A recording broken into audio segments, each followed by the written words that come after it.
The Duke of Westford had just dismissed the seventh heiress of the evening with a polite, devastating nod. The ton called him cold. He called them exhausting. Standing at the edge of the season's most lavish ball, he wanted nothing more than to leave. Until he saw her. She wasn't wearing silk or pearls.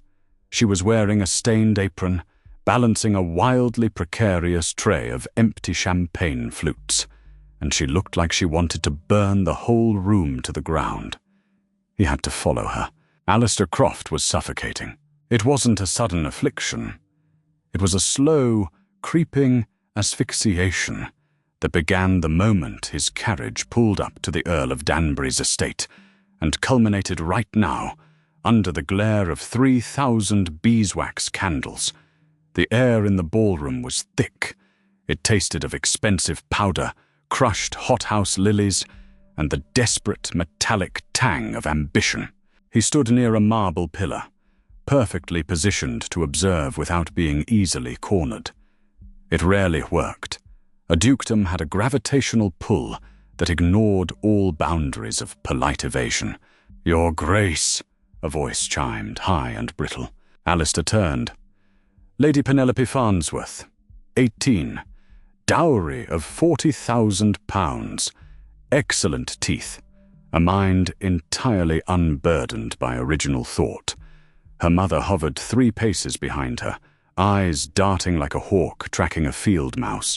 "Lady Penelope," Alistair said. His voice was a low, measured drawl. He did not smile. Smiling encouraged them. "The orchestra is simply divine tonight, is it not?" She fluttered her fan. It was a calculated move, designed to waft her rosewater scent directly into his face. It just smelled like wilted petals.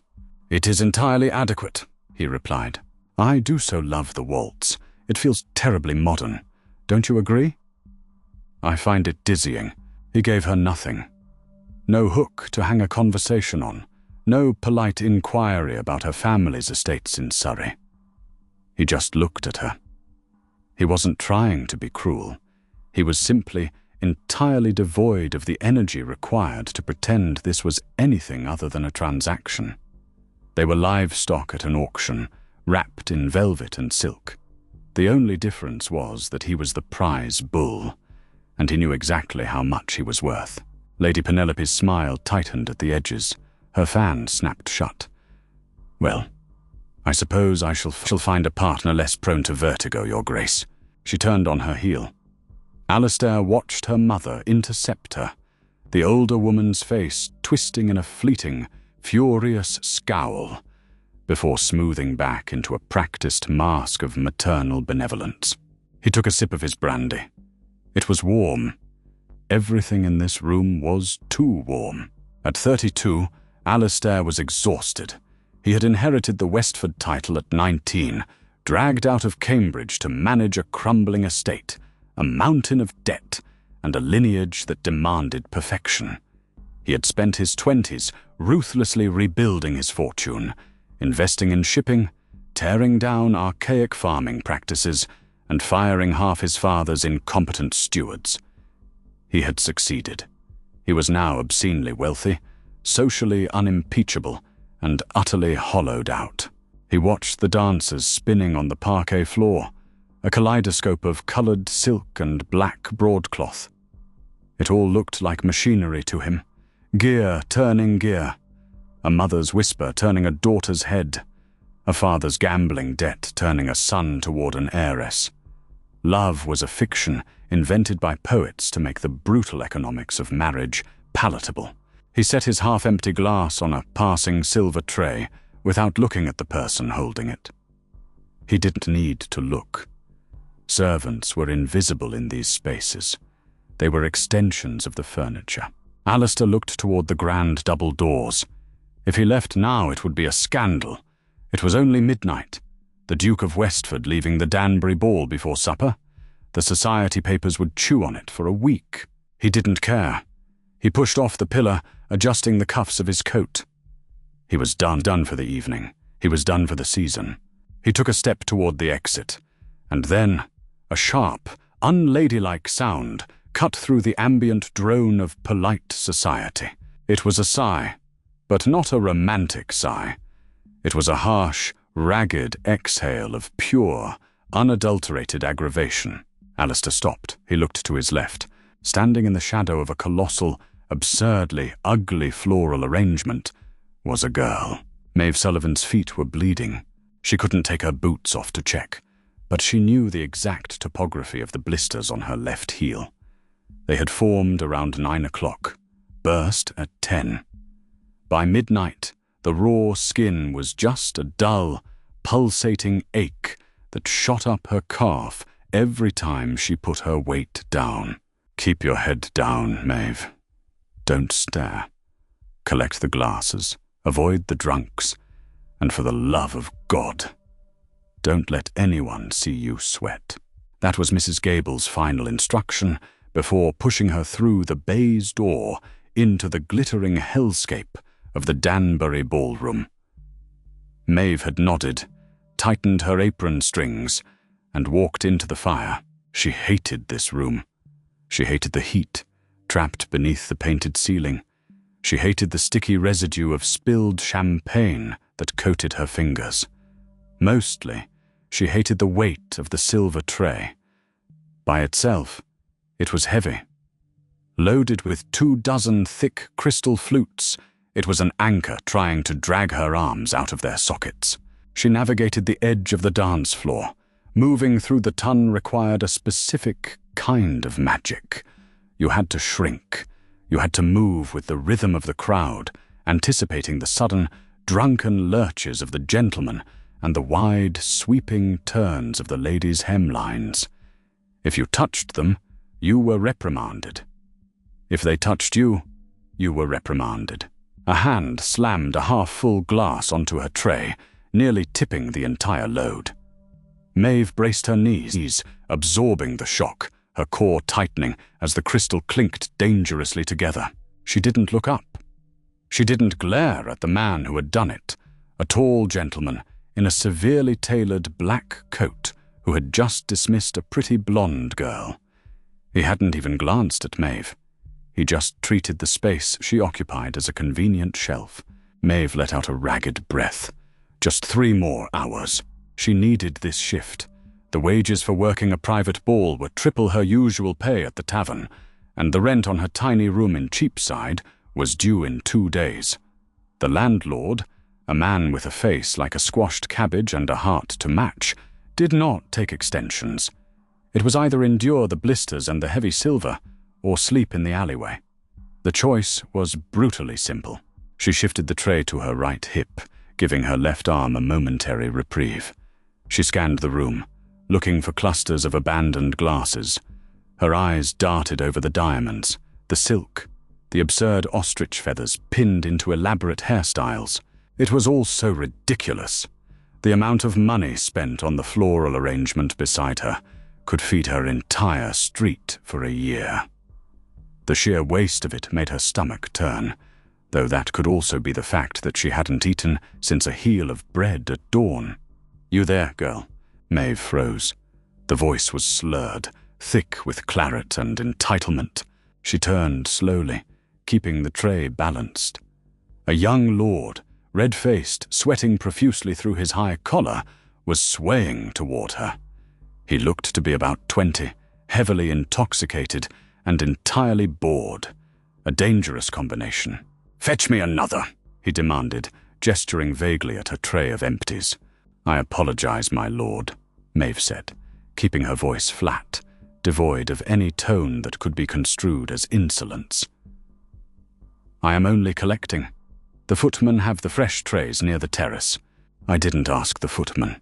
I asked you." He took a step closer.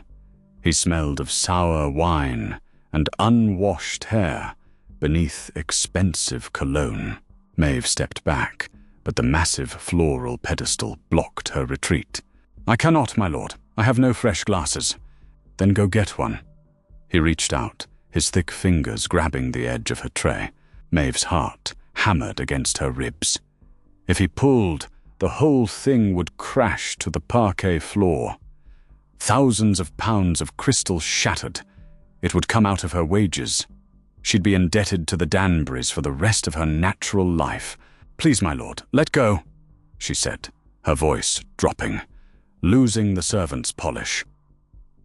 The street crept in. A low, hard warning. He laughed. He actually found it amusing. Feisty little mouse. What if I want this one?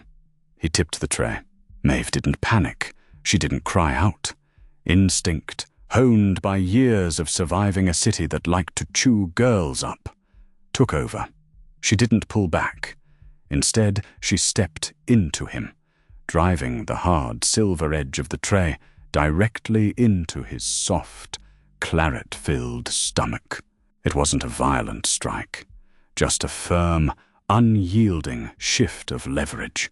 The lord gasped, his breath hitching as the silver dug into his diaphragm. He let go of the tray, stumbling back a half step. "Mind your footing, my lord," Maeve said, her voice loud enough to carry to the nearest dancing couple. "The floor is terribly slippery." Before he could recover his breath or his pride, Maeve spun around the floral arrangement and melted into the crowd, her heart hammering against her ribs, her hands gripping the edges of the tray so hard her knuckles were bone white. She made a beeline for the servant's exit. She needed to breathe. She needed to put the glass down before her shaking hands dropped them. She pushed through the heavy door, the sudden quiet of the corridor hitting her like a physical blow. She leaned against the cool plaster wall, closing her eyes, letting out a long, shaky exhale. She was so focused on slowing her racing heart that she didn't hear the baize door swing open again behind her. Alistair saw the whole thing. He had stopped moving the moment he heard the sigh. He watched the servant girl, because that's what she was, in her drab grey uniform and white apron, brace herself against the weight of the tray. He watched Lord Hatherley, a notorious idiot with a gambling problem, corner her. Alistair's jaw had tightened. He knew Hatherley. The boy was a brute. Alistair had taken a half step forward, ready to intervene, to deploy his title like a blunt instrument and send the drunken fool packing. But he didn't need to. He watched, fascinated, as the girl held her ground. He saw the subtle, expert shift of her weight. He saw the silver tray press into Hatherley's gut. It was a masterclass in quiet, plausible violence. She hadn't hit him. She had simply let gravity and physics do the work, all while maintaining the veneer of a helpful warning about a slippery floor. Hatherley was left gasping like a beached trout, and the girl vanished. Alistair stared at the spot where she had been. Who was she? Servants at these functions were usually terrified. They were trained to bow, to scrape, to take abuse with a lowered gaze and a stammered apology. This girl hadn't lowered her gaze. For a split second before she struck, Alistair had seen her eyes. They weren't fearful. They were furious. They were fiercely, undeniably alive. It was the most genuine thing he had seen all night, all season, perhaps. He looked around the room. The waltz continued. Lady Penelope was now batting her eyelashes at an elderly Viscount. Hatherley was leaning against a chair, nursing his stomach. The masquerade spun on, loud and meaningless. Alistair looked at the discreet door, hidden between two tapestries, the one the girl had vanished through. A duke did not go through that door. That door led to the bowels of the house, the narrow, unpainted corridors that smelled of floor wax and boiled cabbage. It was the realm of footmen and maids, an entirely separate world running parallel to his own. Crossing that threshold was social suicide. It was absurd. It was highly inappropriate. Alistair set his empty glass on a side table. He didn't care. He walked toward the tapestries. He didn't sneak. He didn't try to hide his movements. He walked with the heavy, measured stride of a man who owned the ground beneath his boots. If anyone noticed him, they didn't say a word. They wouldn't dare. He pushed the heavy, fabric-covered door open and stepped through. The contrast was immediate. The stifling heat of the ballroom vanished, replaced by a draughty chill. The golden light of 1,000 candles was gone, swapped for the sputtering, oily yellow of cheap wall sconces. The air smelled of damp stone and lye soap. Alistair stood still, letting his eyes adjust to the gloom. He heard the clatter of glass further down the corridor. He walked toward it, his leather-soled boots making no sound on the rough stone floor. He found her in a small scullery alcove.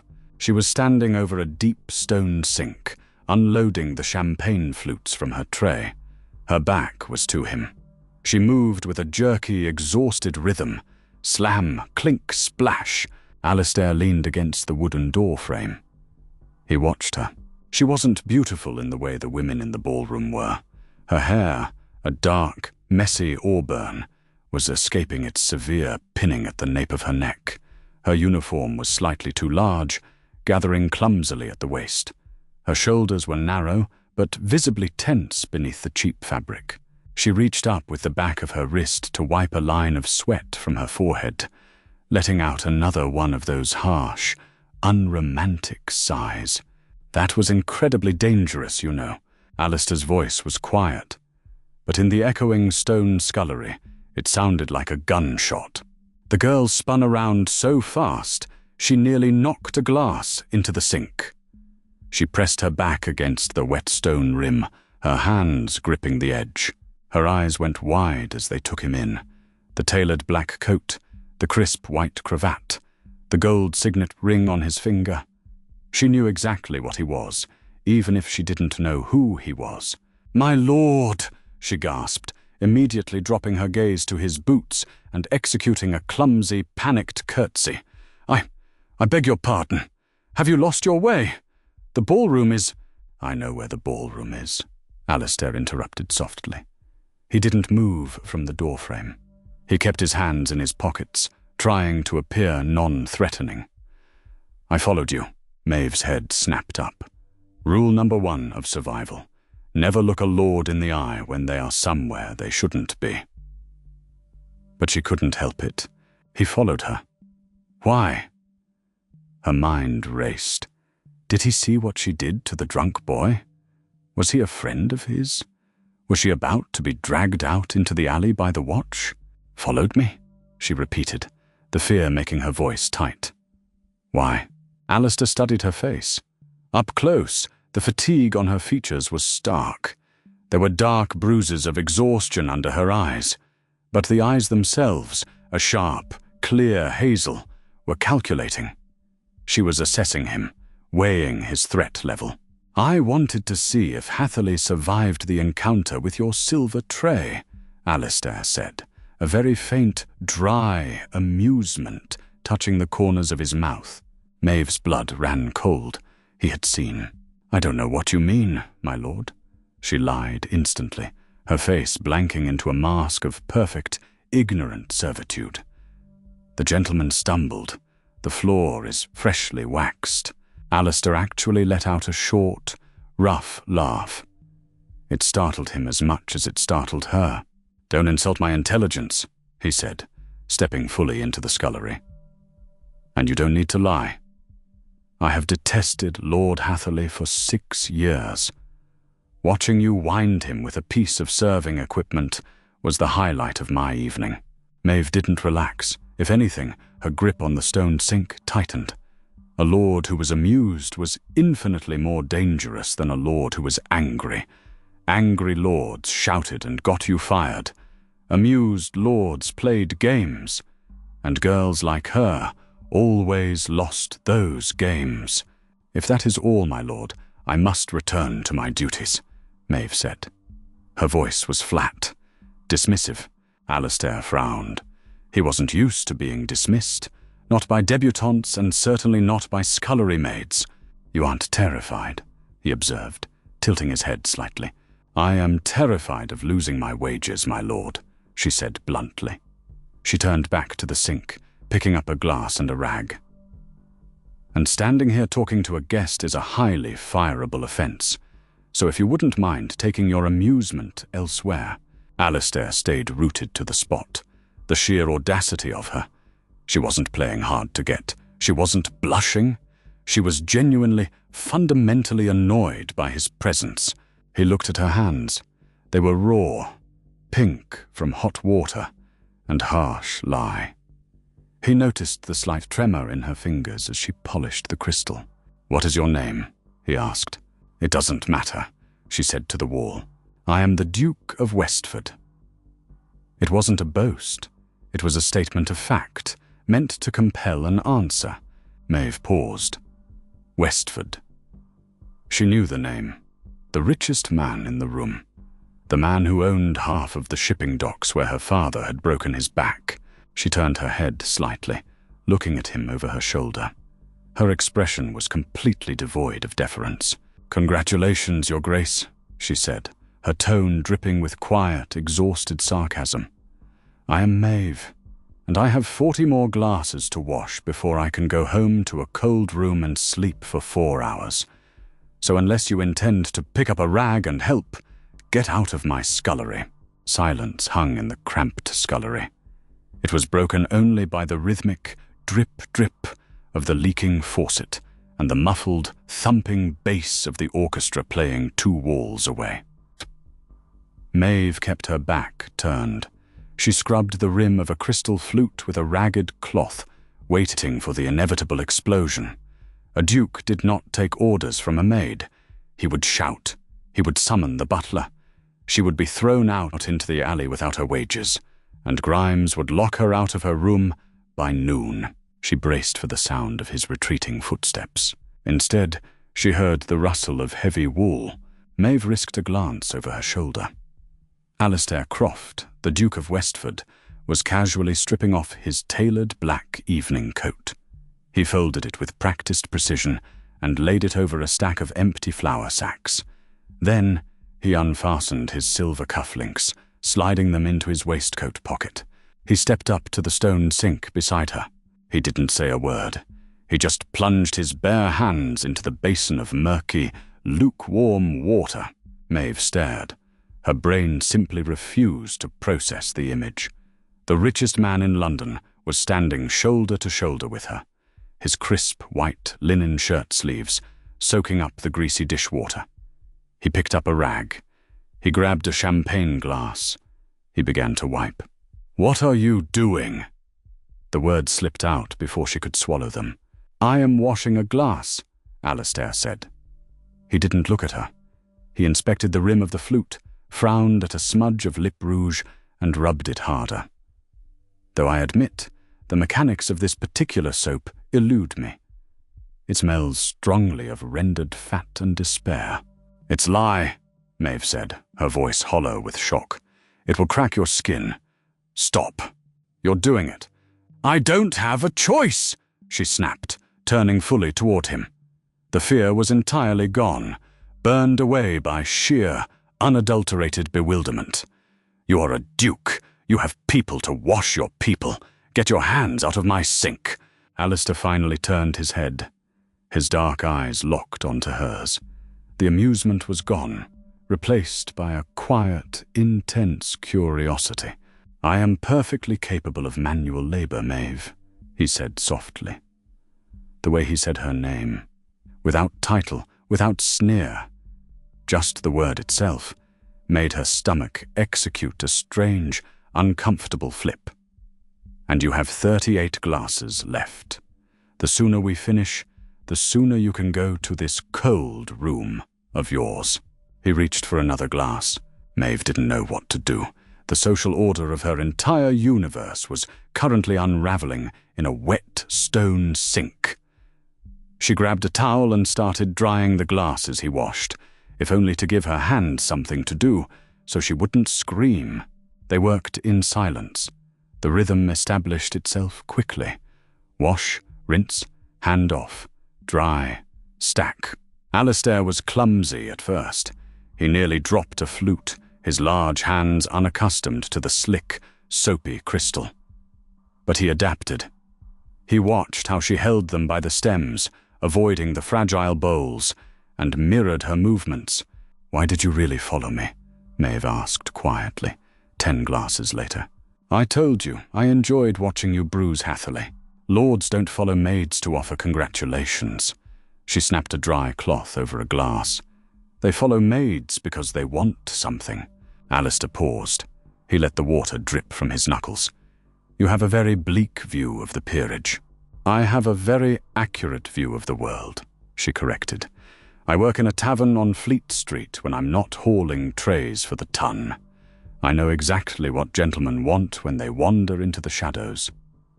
Alistair looked at her hands. He saw the scars, the burn marks near her wrists, the red, swollen knuckles. He felt a sudden, sharp ache in his chest that had absolutely nothing to do with indigestion. I want nothing from you, he said.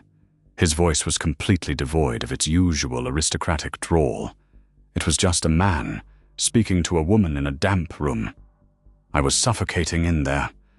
The women look at me like I am a vault waiting to be cracked. The men look at me like a ladder to be climbed. You. He picked up another glass. You told me to get out. It was the most honest conversation I've had in a decade. Maeve stopped drying. She looked at his profile. The sharp line of his jaw, the straight nose, the dark hair falling slightly over his forehead. He wasn't mocking her. He meant it. Well, she muttered, grabbing the glass from his wet hand. Don't expect me to curtsy for it. The floor is wet. Alistair smiled. A real, genuine smile that reached his eyes. It completely altered his face, erasing the cold, cynical mask of the Duke of Westford. I wouldn't dream of it. By 2 a.m, the shift was over. Maeve stood in the cramped servants' hall, waiting in line to receive her pay from Mrs. Gable. The housekeeper sat behind a small wooden desk, doling out coins with the grim reluctance of a woman parting with her own blood. 3 shillings, Mrs. Gable barked, sliding the silver across the scarred wood. You were slow on the floor in the 2nd hour, Sullivan. Mind your pace next time, or I won't hire you back. Maeve didn't argue. Arguing cost you a 6pence. She scooped up the coins, tying them tightly into a rag before shoving them deep into her apron pocket. Her whole body throbbed. The blisters on her heels were a screaming agony, and her lower back felt as though it had been beaten with a mallet. She grabbed her thin wool shawl off a peg, wrapped it tightly around her shoulders, and pushed out the heavy back door into the London night. The cold hit her like a physical blow. The air was thick with the smell of coal smoke, damp earth, and the distant, rotting odor of the Thames. Fog rolled through the alleyway in thick, yellowed ribbons, clinging to the brick walls. She took a step, wincing as her boot pressed against the cobblestones. She had a 2-mile walk back to Cheapside. You're limping, Maeve gasped, spinning around. Standing beneath the weak glow of a street lamp, half swallowed by the fog, was Alistair. He was wearing an immaculate black overcoat and a silk top hat, looking entirely, absurdly out of place among the overflowing rubbish bins and slick cobblestones. Jesus, Maeve breathed, clutching her chest. Are you trying to give me a heart attack, Your Grace? Alistair, he corrected, stepping out of the shadows. And no, I was waiting for you. Why? She gripped her shawl tighter. The camaraderie of the scullery felt like a dream out here in the freezing reality of the alley. The glasses are clean. The ball is over. Go home. My carriage is at the end of the street. I will take you home. Maeve let out a harsh laugh. Absolutely not. Alistair frowned. The carriage was heated. It had velvet seats. He was offering her a comfort she desperately needed. Why not? You are clearly in pain. Because a duke's crest on a carriage rolling into Cheapside at 3 a.m. will start rumours, Maeve said, her tone flat and exhausted. Rumours mean people watch me. People watching me means I get robbed. Or worse. The kind of help you offer, Your Grace, is the kind that gets girls like me killed. She turned her back on him and started walking. Every step was a fresh spike of pain, but she kept her spine straight. Alistair stood frozen for a second. The brutal pragmatism of her words hit him hard. He lived in a world where a carriage ride was a courtesy. She lived in a world where it was a death sentence. He didn't go to his carriage. He turned and followed her down the alley. Maeve heard his heavy footsteps behind her. She stopped and whirled around. "What are you doing?" "Walking," he said simply. "You can't walk to Cheapside. You're wearing a silk hat. You'll be mugged before we reach St. Paul's." "Then it is fortunate I have you to protect me," Alistair replied smoothly. He closed the distance between them, matching her slow, limping pace. "Besides, I have a cane. It conceals a rather heavy length of lead. I am not defenseless." Maeve stared at him. He was completely serious. "You are insane," she muttered, turning back around and continuing down the street. "I am bored," he corrected, falling into step beside her. "And currently, you are the only interesting thing in London." They walked in silence for a long time. The grand townhouses of Mayfair slowly gave way to the tighter, dirtier streets of the city centre. The cobblestones grew uneven. The gas lamps became sparse. Shadows stretched long and menacing across the pavement. Alistair watched her out of the corner of his eye. She was shivering. The thin wool shawl did absolutely nothing against the biting damp of the fog. Without a word, he unbuttoned his heavy wool overcoat, slipped it off his shoulders, and draped it over hers. The sheer weight of the garment almost made Maeve stumble. It was lined with silk and smelled of sandalwood and crisp winter air. The residual heat from his body seeped instantly into her frozen skin. She stopped, grabbing the lapels to pull it off. "No, I can't take this." Alistair caught her hands. His grip was firm, but gentle. His fingers brushed against her raw, work-roughened knuckles. "Keep it on, Maeve," he said softly. "Please. If you freeze to death, I shall have washed those glasses for nothing." Maeve looked up into his face. In the dim light, the sharp angles of his cheekbones were softened. The cynicism that usually hovered in his eyes was replaced by a quiet, steady concern. It wasn't pity. She hated pity. It was simply a recognition of her humanity. She swallowed hard. The urge to cry suddenly, violently seized her throat. She fought it down, her jaw clenching tight. "Fine," she whispered. She pulled the coat tighter around herself, burying her chin in the warm silk collar. "But if you freeze, I'm taking your boots." Alistair chuckled. The sound was a low rumble in the quiet street. "Deal!" The morning sun did not bring warmth to London. It only illuminated the grime. Alistair sat at the head of a mahogany dining table that could comfortably seat 30 people. He was entirely alone. A silver platter of eggs, kippers, and toast sat untouched in front of him. Beside it, the Morning Chronicle lay folded, the headline screaming about his early departure from the Danbury ball. He ignored the paper. He stared at his own hands. He hadn't returned to his townhouse until 4 in the morning. He had walked Maeve all the way to a crumbling, narrow building in Cheapside. He had watched her unlock a door that looked as though it could be kicked in by a stiff breeze. He had waited until he saw a weak yellow light flicker in a second-story window before he finally turned and hailed a passing hackney cab. His bones ached. His boots were ruined, caked in mud and worse. But for the first time in 10 years, his mind was completely, sharply awake. "Your Grace?" Alistair looked up. His butler, a stern man named Hopkins, stood in the doorway, looking mildly distressed. "What is it, Hopkins?" "Lord Hatherley has called, Your Grace. He is in the drawing room.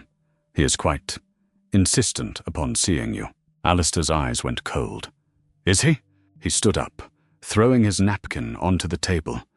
The memory of Hatherley grabbing Maeve's tray flared in his mind, the idle, drunken cruelty of it. "Tell Lord Hatherley I will be down in a moment," Alistair said, his voice dropping to a dangerously quiet register. "And Hopkins?" "Yes, Your Grace." "Send my solicitor a message. I want to buy a building."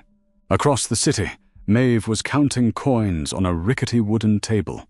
Her room was little more than a closet, a narrow cot in the corner, a wash basin on a stool, and a single draughty window overlooking a courtyard filled with refuse. 3 shillings. She stared at the silver. Rent was 4. She had 1 shilling left over from her tavern wages.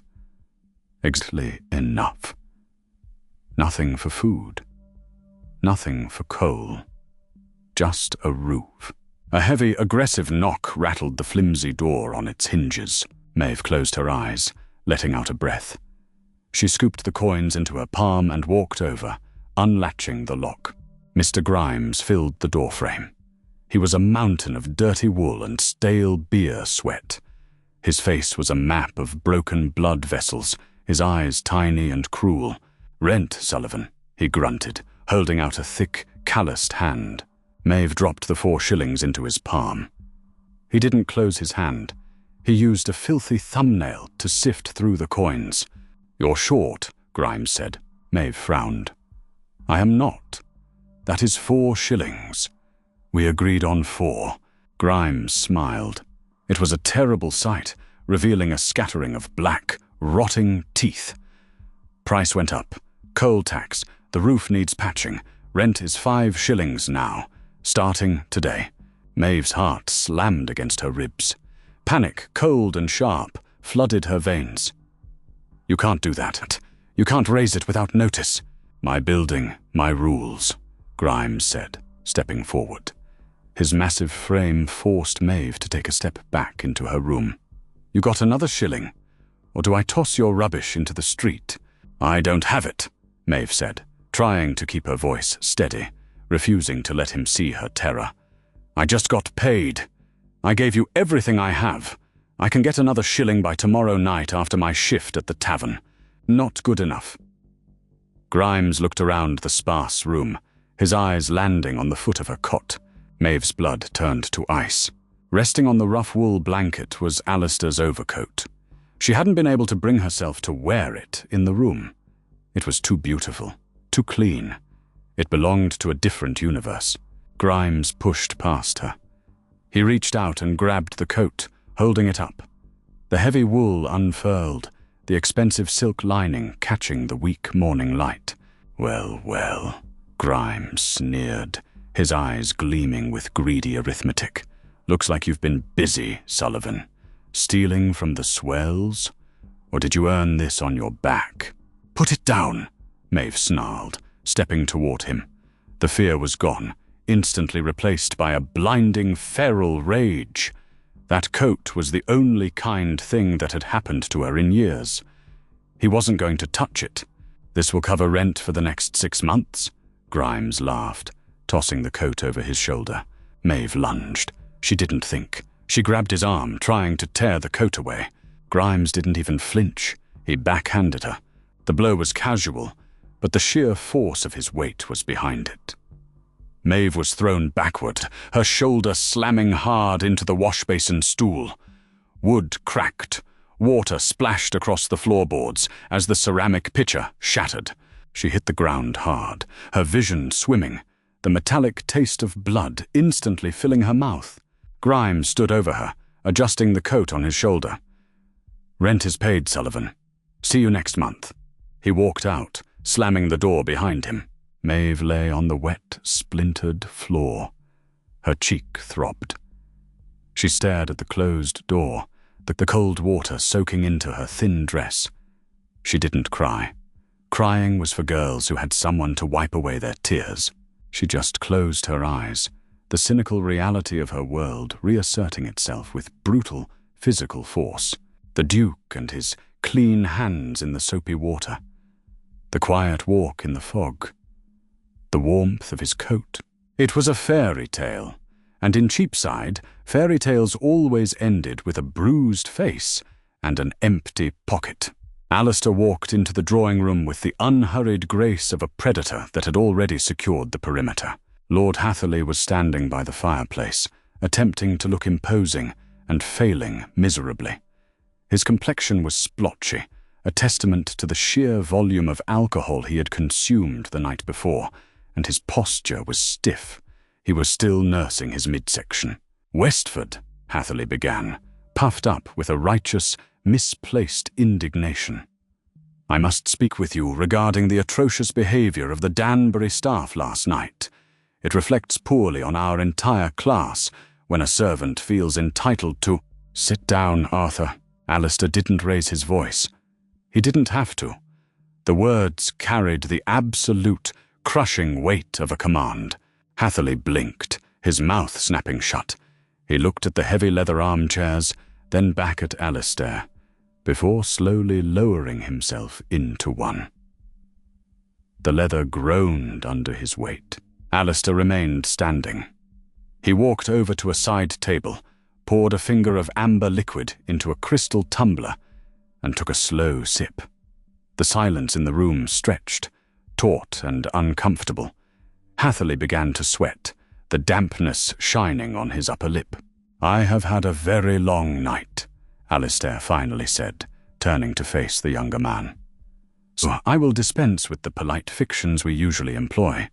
You owe £74,000 to various gaming hells in St. James's, Arthur, a remarkable sum for a man whose family estate in Yorkshire is currently mortgaged to the rafters." Hatherley's face drained of colour. The splotchy red was replaced by a sickly, chalky white.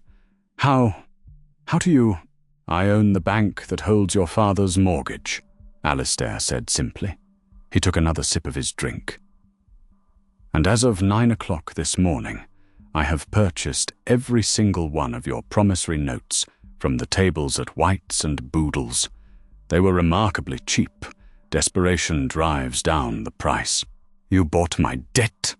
Hatherley stammered, his hands gripping the armrests. "Why?" "Because you laid your hands on a woman who was working," Alistair said. His voice was no longer flat. It was a low, vibrating hum of sheer malice. "Because you are a careless, cruel little boy who believes the world is a toy designed for your amusement. And because I wanted to look you in the eye when I took everything away from you." Hatherley shook his head, panic rising in his chest. "Over a scullery maid. Westford, you are mad. She's a nobody. She struck me." "She defended herself," Alistair corrected sharply. He set the glass down. The sharp clack of crystal on wood made Hatherley flinch. "And she is infinitely more valuable to this world than you will ever be. Here is what is going to happen, Arthur. You are going to leave London today. You will return to Yorkshire. You will not attend another function.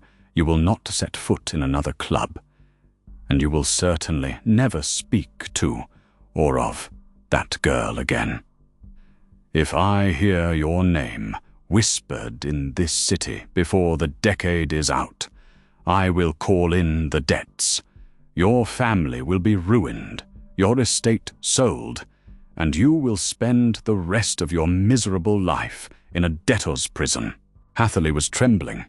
True, physical shaking. He was looking at a man who could dismantle his entire existence with a flick of his wrist. And he knew it. "Do we understand one another?" Alistair asked. "Yes," Hatherley whispered. "Get out." Hatherley practically ran. Alistair didn't watch him leave. He checked his pocket watch. 10 o'clock. His carriage was waiting. He had business in Cheapside. The journey across London was a descent into the city's rotting underbelly. The paved, sweeping crescents of Mayfair gave way to narrow, choking streets, choked with soot, desperate peddlers, and the inescapable stench of open sewage.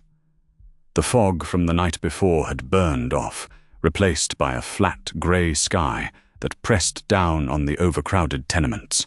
When the carriage finally rumbled to a halt near the address Maeve had walked 2 hours earlier, Alistair stepped out. The mud sucked at his polished boots. People stared. A man in a tailored morning coat, emerging from a crest-emblazoned carriage in this neighbourhood, was a walking target. Alistair didn't care. He walked toward the narrow alleyway leading to her building. He didn't make it to the door. Standing in the centre of the cramped, muddy courtyard, surrounded by a small group of laughing men, was a massive, brutish man. He was holding a bottle of gin, and he was wearing Alistair's overcoat. The heavy, dark wool was stretched tight across the man's broad, filthy shoulders. The silk lining dragged in the mud. He was boasting, gesturing wildly, the sunlight catching the expensive fabric. Alistair stopped. The world around him seemed to go entirely still. The ambient noise of Cheapside, the shouting costermongers, the crying children, the rattling carts faded into a dull, rushing static in his ears. He recognized the coat. He knew exactly who he had given it to. He didn't run. He walked. His strides were long, measured, and terrifyingly deliberate. The men around Grimes saw him coming and scattered, their survival instincts kicking in long before their conscious minds processed the threat. Grimes turned, a drunken sneer on his face. "What do you want, Swell? You lost?" "Take it off," Alistair said. Grimes looked down at the coat, then back up, laughing a wet, rattling laugh. "Oh, this? Rent payment from one of my girls. If you're looking to buy it back, it'll cost you £10. You took it from Maeve." "I took what was owed to me," Grimes spat, stepping forward to use his size to intimidate the smaller, aristocratic man. "She's a thief, or a whore. Either way, her rent was short, and Alistair didn't let him finish. He didn't challenge him to a duel. He didn't call the watch. Alistair's hand shot out. He gripped the heavy lapels of his own overcoat, twisting the thick wool into a knot right beneath Grimes's chin, pulling the massive man off balance. Before Grimes could swing his heavy fists, Alistair drove the silver head of his walking cane directly into Grimes' kneecap. The crack of bone was loud, sharp. Grimes screamed, a high, reedy sound that didn't match his size, and crumpled. Alistair didn't let go of the coat. As Grimes fell, Alistair ripped the garment off the man's shoulders, stepping back smoothly to avoid the thrashing, screaming landlord on the muddy cobblestones. Alistair folded the ruined coat over his arm. He looked down at Grimes, who was clutching his shattered knee, weeping into the filth. "I bought this building an hour ago," Alistair said, his voice entirely devoid of emotion. "It was ice. You are trespassing. If you are not gone by the time my men arrive this afternoon, I will have you arrested for theft and thrown into Newgate. And in Newgate, a man who cannot walk does not last the week." Alistair turned away from the writhing man. He looked up at the crumbling facade of the tenement. Second floor. The window with the cracked pane of glass. He pushed open the heavy wooden door and started up the stairs. Maeve was sitting on the floor. She had managed to drag herself up to a seated position, her back against the peeling wallpaper.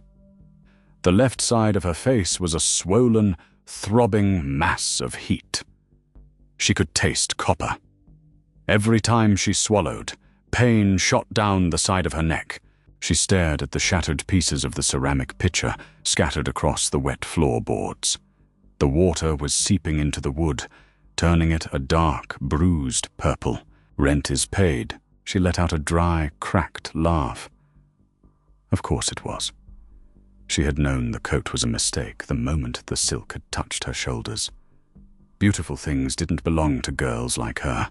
They were only rented, and the interest rate was always paid in blood. She needed to move.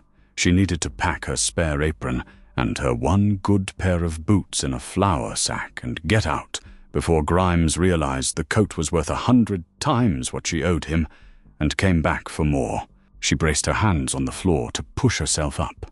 The door unlatched. Maeve flinched, her body tensing, expecting Grimes's heavy boots. Instead, polished black leather stepped over the threshold. Alistair stood in the doorway. The hallway behind him was dark, framing him in shadow. Over his arm he carried the mud-stained overcoat. He stopped. His eyes swept the room. They took in the shattered pitcher, the overturned stool, and then they landed on her. Maeve saw the exact moment the cold, aristocratic composure cracked. It wasn't a loud shattering. It was a subtle, horrifying tightening of the muscles in his jaw. His dark eyes dilated, turning pitch black. The air in the room seemed to drop 10 degrees. "Alistair," she croaked. Her voice sounded like grinding stones. He dropped the coat. It hit the floor with a heavy thud. He crossed the room in 2 strides, dropping to his knees beside her in a puddle of dirty water, completely heedless of his tailored trousers. He didn't touch her face. He hovered his hands an inch away, his fingers trembling slightly. The bruise was vicious, a mottled, rising welt of purple and black that stretched from her cheekbone to her jawline. Her lip was split. "He did this," Alistair whispered. It wasn't a question. "I fought him for the coat," Maeve mumbled, trying to pull away, suddenly acutely ashamed of how small and broken she looked. "It was stupid. I should have just let him take it." "He will never take another breath without pain," Alistair said. The utter certainty in his voice chilled her.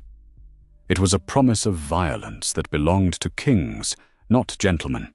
"Don't," Maeve said, grabbing his wrist. His pulse was racing under her fingers. "Don't involve yourself in this. You don't know these streets. Grimes is currently bleeding in the courtyard with a shattered kneecap," Alistair interrupted, his voice returning to that terrifyingly calm register. "And he no longer owns this building." "I do." Maeve stared at him. Her bruised brain struggled to process the information.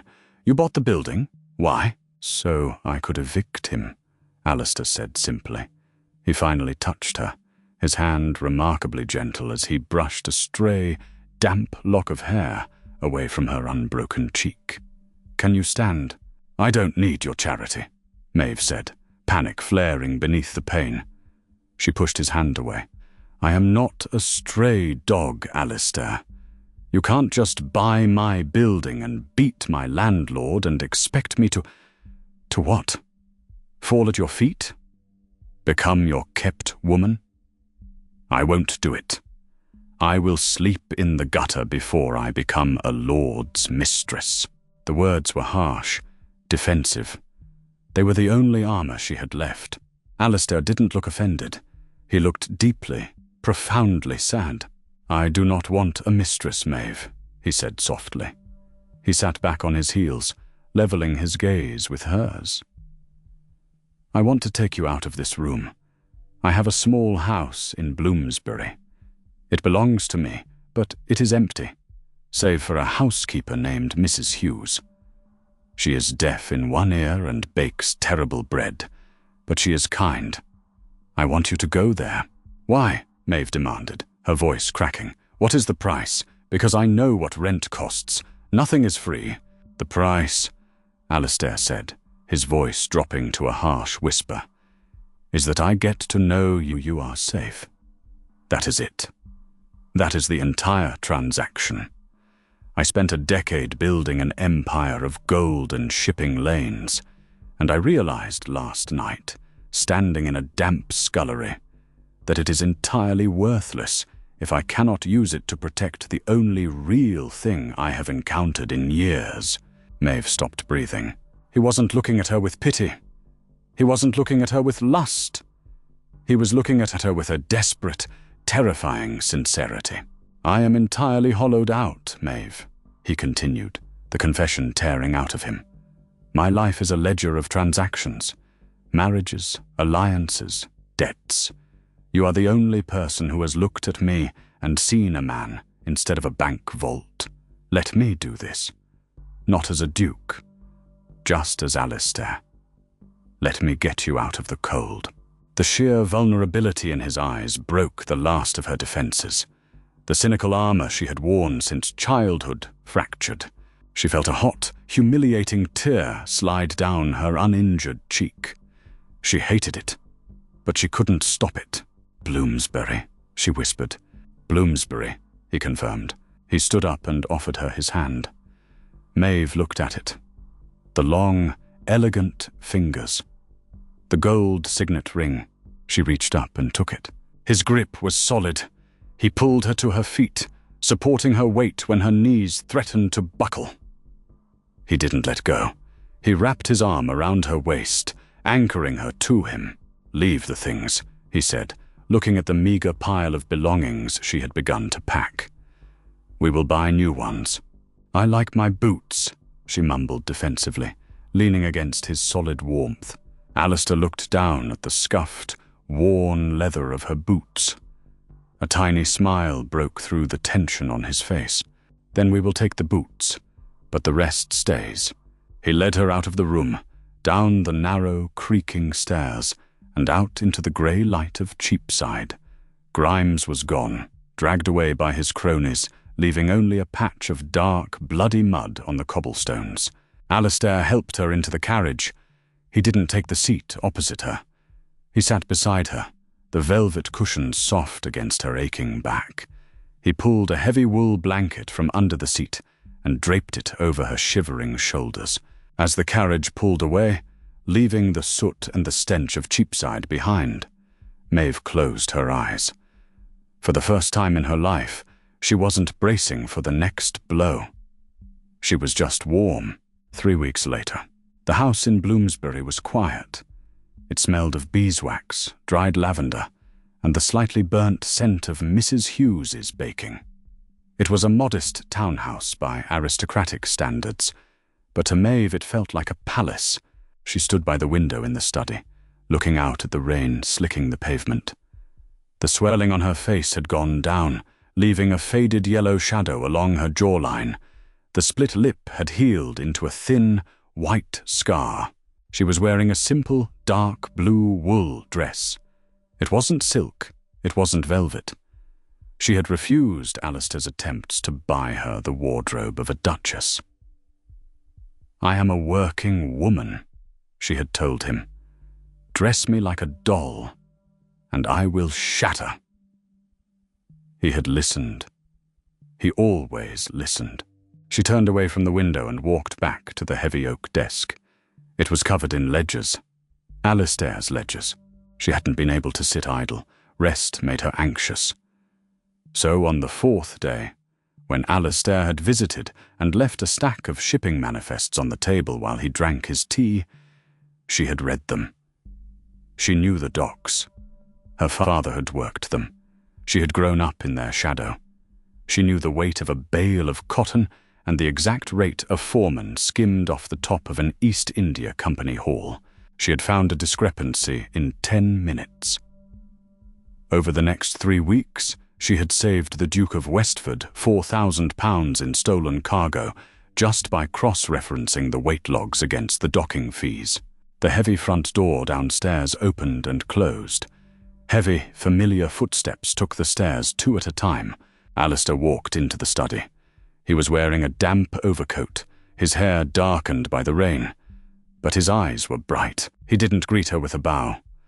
He walked straight to the desk, leaned over it, and kissed her. It wasn't a tentative, polite kiss. It was a deep, anchoring pull, full of heat and absolute certainty. Maeve kissed him back, her hands gripping the lapels of his coat, the smell of rain and sandalwood filling her senses. When he pulled away, he rested his forehead against hers for a brief second before looking down at the open ledger. "Did you find another thief?" he asked, his voice rough. "3, Maeve said, tapping the page with her finger. "Your warehouse manager in Wapping is claiming spoilage on 20 crates of tea. Tea doesn't spoil in watertight tin, Alistair. He's selling it out the back door." Alistair laughed. It was a rich, full sound that still surprised her every time she heard it. He pulled up a chair beside her. "Remind me to make you my chief steward. You are ruthless." "I am practical," she corrected. Alistair's smile faded slightly. He reached into his inner pocket and pulled out a thick, cream-colored envelope, sealed with red wax. He tossed it onto the ledger. Maeve looked at the crest stamped into the wax. The Earl of Danbury. "What is this?" she asked. "An invitation. The end-of-season gala. The Danburys are attempting to outdo themselves." Maeve's stomach tightened. The memory of the blistering heat, the heavy silver tray, and the cruel eyes of the ton rushed back. "Why are you showing me this? You know I won't go." "I know," Alistair said quietly. He leaned back in his chair, watching her. But the whispers have started, Maeve. The Ton knows I bought a house in Bloomsbury. They know I visit it every day. They assume you are my mistress. Lady Farnsworth cornered me at White's yesterday and asked, quite loudly, if I had lost my senses keeping a gutter rat as a pet. Maeve flinched. The words stung, not because they were cruel, but because they were exactly what she had feared. And what did you say? I told her that my pet possesses more intelligence in her left hand than the entire Farnsworth lineage combined, Alistair said coldly. And then I informed her that I would ruin the credit of any family that spoke your name with disrespect. Maeve stared at him. Alistair, you can't declare war on society for me. They will ostracize you. Let them, he said fiercely. He stood up, pacing to the window. I hate them, Maeve. I hate the masquerade. I hate the endless, suffocating rules that dictate who is worthy of breathing the air. I don't want to hide you here. He turned back to face her. The cynicism that usually defined him was completely stripped away. I don't want you to be a secret. I don't want you to be a mistress. I want you to be my wife. The room went dead silent. Only the sound of the rain lashing against the glass remained. Maeve couldn't breathe. Her heart hammered a frantic, terrifying rhythm against her ribs. Alistair, be reasonable. A duke does not marry a scullery maid. The scandal will be magnificent, he interrupted, closing the distance between them. He took her hands, his thumbs tracing the fading scars on her knuckles. Let them talk. Let them stare.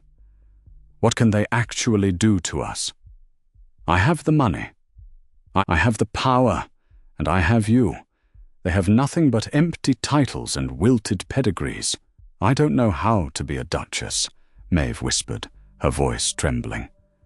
I don't know how to curtsy, or host a dinner, or pretend to care about the weather. I don't want a duchess, Alistair said, his eyes burning with intensity. I want a partner. I want the girl who struck a lord with a silver tray. I want the woman who can read a shipping manifest and catch a thief in 10 minutes. I want the only person who makes me feel alive. He dropped to one knee. It wasn't a theatrical, practiced motion. It was sudden, urgent, and deeply unpolished. He looked up at her, a duke kneeling before a girl who had washed his floors. Marry me, Maeve. Help me run the docks. Help me burn the Ton to the ground. Face the world with me. Maeve looked down at him. She saw the absolute, unshakable devotion in his eyes. She thought of the cold room in Cheapside. She thought of the blisters, the hunger, and the endless, crushing weight of surviving alone. Then she looked at the ledger on the desk. She looked at the man who had plunged his hands into soapy water just to talk to her. She didn't need to survive alone anymore. She smiled. It was a slow, brilliant, entirely cynical smile that reached her eyes. Only if I get to keep the boots, she said. Alistair let out a breath that was half laugh, half sob. He stood up, pulling her fiercely against his chest. He buried his face in her hair, holding her as though she were the only solid thing in a crumbling world. Keep the boots, he whispered against her ear. We have an empire to run. Outside, the rain continued to fall over London. But inside the study in Bloomsbury, the cold had finally, permanently, been broken. Did the Duke's brutal defense of Maeve leave you breathless? Society tried to crush them, but they built an empire instead. If you loved watching Alistair and Maeve defy the Ton and forge a love built on true partnership and fire, hit that like button right now. Want more deeply human, gritty romance stories where the underdogs win and the arrogant elite get put in their place? Subscribe to the channel and ring the bell so you never miss a tale. Share this video with someone who loves a fierce heroine and a devoted, unapologetic hero. See you next time.